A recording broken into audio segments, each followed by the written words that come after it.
السلام علیکم ورحمۃ اللہ وبرکاتہ۔ محترم ناظرین، امید کرتا ہوں اللہ جل جلالہ وعم نوالہ کی ذات سے تمام احباب خیر و عافیت سے ہوں گے۔ آج ہم بات کریں گے حضرت سلیمان علیہ السلام کی نبوت و حکومت کے بارے میں کہ اللہ تبارک و تعالی نے حضرت سلیمان علیہ السلام کو نبوت اور حکومت کب عطا فرمائی۔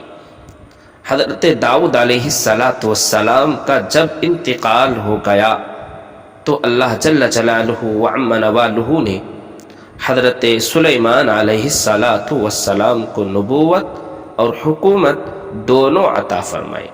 اس طرح وہ جہاں ایک طرف بنی اسرائیل کے دینی امور سے متعلق صحیح رہنمائی فرماتے، وہی دوسری طرف وہ ان کی اجتماعی و انفرادی زندگی اور ملکی انتظام کا فرض بھی انجام دیتے تھے۔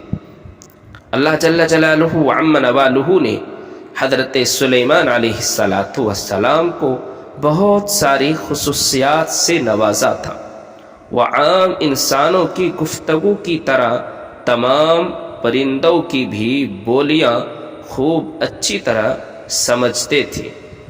اللہ تبارک و تعالی نے ہوا کو ان کے تابع کر دیا تھا، اسی وجہ سے آدھے دن میں وہ 1 مہینے کا سفر مکمل کر لیتے تھے۔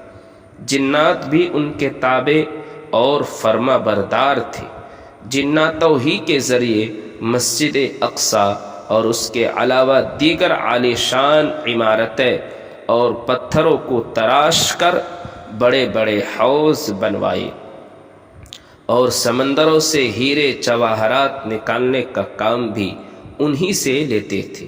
مسجد اقصی کی تعمیر کے دوران حضرت سلیمان علیہ السلام کا 53 سال کی عمر میں انتقال ہوا۔